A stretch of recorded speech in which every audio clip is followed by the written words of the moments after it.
AP 120, Chapter 8, Topics, Muscles of the Head, Neck, and Upper Limbs. So, here is a lovely skeletal muscle. This is biceps brachii. And what we can see is that the muscle must attach at least 2 points, the origin and the insertion. The origin is where the muscle attaches to, say, a bone, and is the immovable end. This is the place where no movement should be occurring. The other attachment must be at the other end on a different bone, and that is called the insertion. So the insertion is the movable end. And a muscle must cross one joint in order to allow for that movement to occur, although some muscles cross more than one joint, and there's always exceptions. So again, a muscle is going to have an origin, the immovable end, and an insertion, the end that does move, and it will cross a joint. All right, so when muscles are working to cause movements, turns out we have muscles that cause the movement and other muscles that have to relax to allow the movement to occur.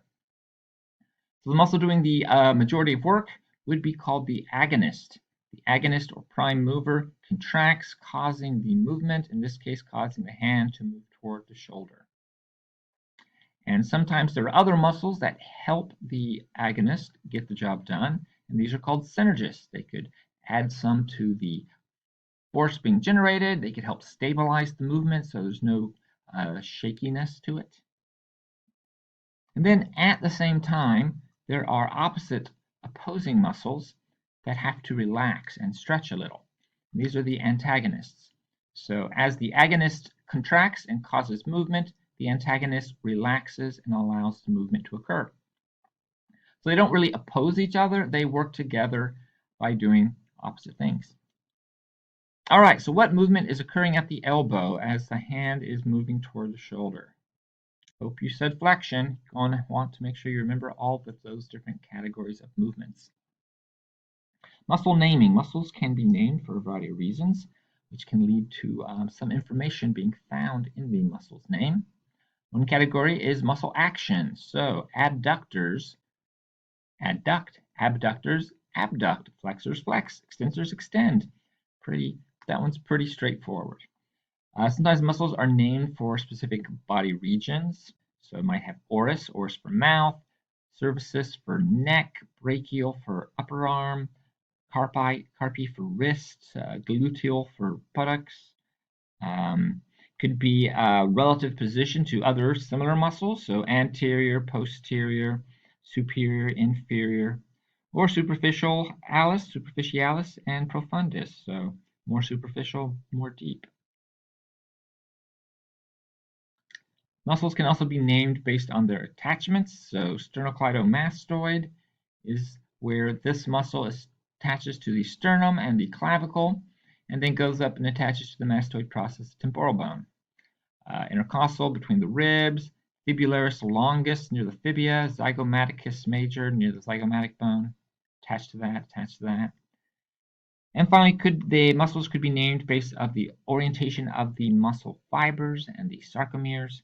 So which direction is the grain of the muscle going? Rectus means straight or along the midline. Oblique is angled, so it's at an angle compared to the midline. And orbicularis is circular, so the muscle actually inserts into itself, forming a circle. You can also name muscles based on the relative size and shape. So deltoid is triangular, quadriatus is rectangular, trapezius is trapezoidal in shape, longus for long, brevis for short, major is bigger than minor, maximus is bigger than medius, which is bigger than minimus. And you can also name a muscle based on how many origins it has. So biceps, bi for 2, 2 origins, triceps, tri for 3, 3 origins, quadriceps, quad for 4. All right, let's start talking about some real muscles here. All right, first up, muscles of the head and neck. Here is this lovely muscle called frontalis. Frontalis is in front of the front bone, and what does it do when it contracts? Why, it raises the eyebrows. So it raises the eyebrows, wrinkles the forehead. That is what frontalis does. and it is not inserted into a bone. Instead, it's inserted into the skin near the eyebrows. All right, orbicularis oculi goes around the eye. So we have two of them, right and left. It's a circular muscle. It's not inserted into bone. It's inserted into itself. What does it do? Why, it allows you to close or blink your eyes. Then we have orbicularis oris going around the mouth. There's only one orbicularis oris muscle. It's not inserted in bone. It's inserted in itself. And what does it do? Well, it lets you close your mouth and even, if it contracts hard enough, do a kissy face. Then we have buccinator. Buccinator is a somewhat deeper muscle underneath, as you can see, the mandible and other muscles. And the buccinator, again, not inserted in bone, is able to, let's see, what do you think it is? It's compress the cheeks. So the buccinator compresses the cheeks, could be useful in manipulating and holding food in the mouth, also useful for whistling.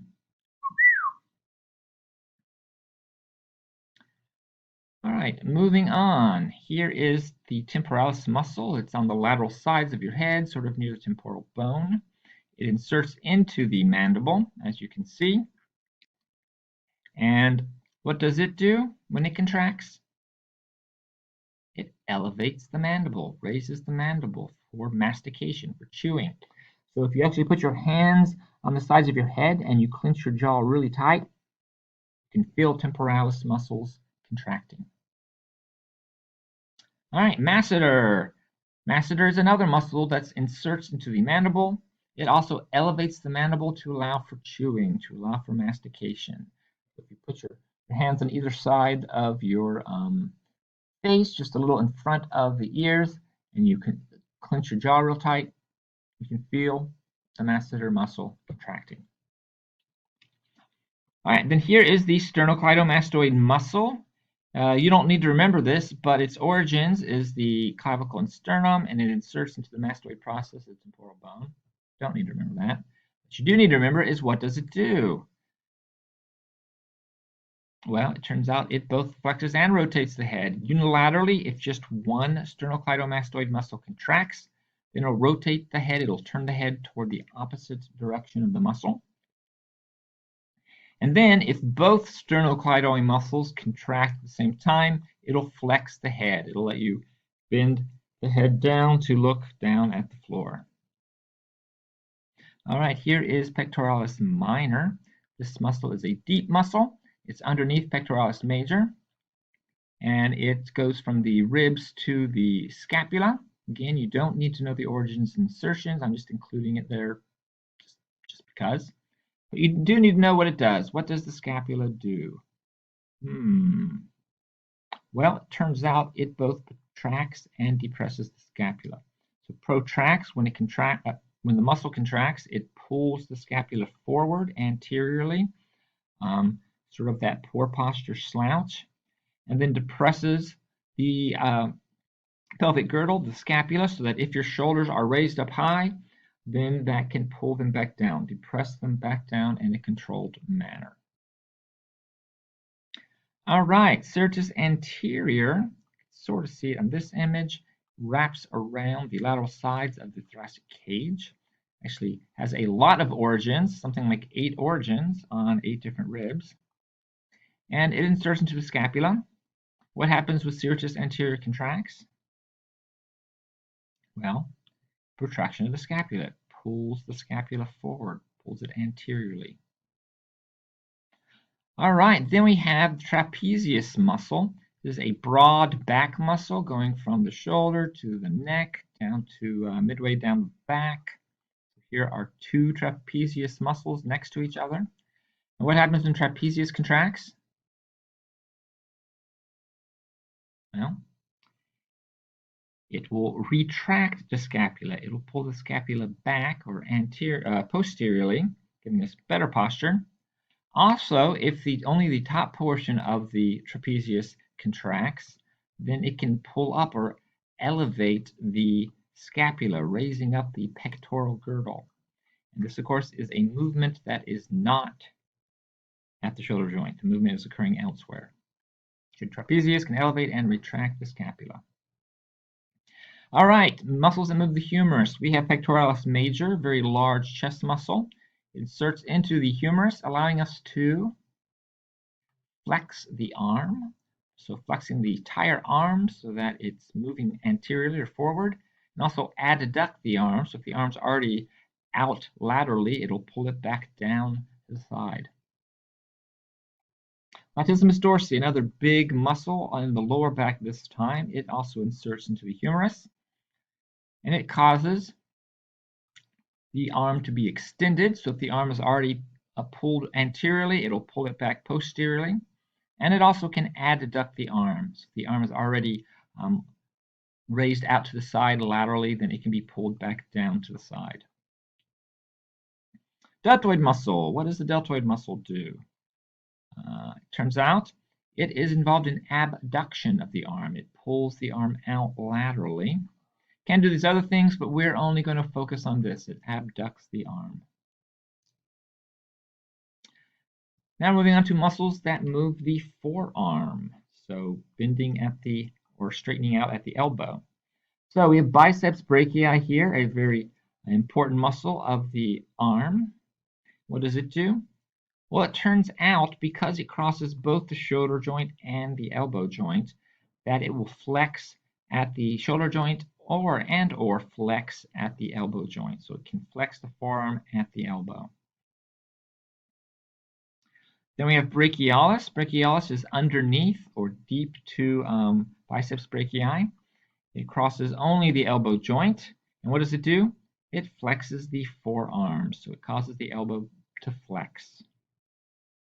On the reverse side, the posterior side of the upper arm, we have triceps brachii muscle. Pretty large muscle with 3 heads, triceps. What does this muscle do? Well, it turns out it also crosses 2 joints. So it crosses the shoulder joint and the elbow joint. So it can extend the arm at the shoulder. So if the arms are already pulled out anteriorly, it'll pull it back down posteriorly. And it can extend the forearm at the elbow, straightening out the elbow. Then we have the hand flexor group. These are the names of the muscles. You don't need to know these muscles' names. Just call it the hand flexor group. They're on the anterior side, and they flex the hand at the wrist. So the hand flexor group flexes the hand at the wrist, and it's on the anterior side.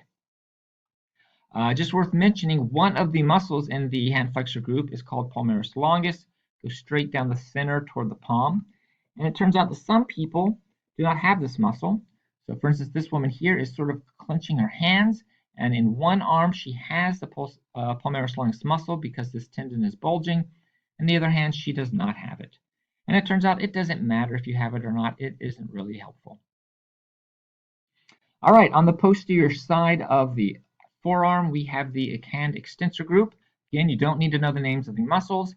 These are just the muscles on the posterior side that when they contract, they extend the wrist, extend the hand at the wrist. Hand extensor group, 3 words. Remember all 3.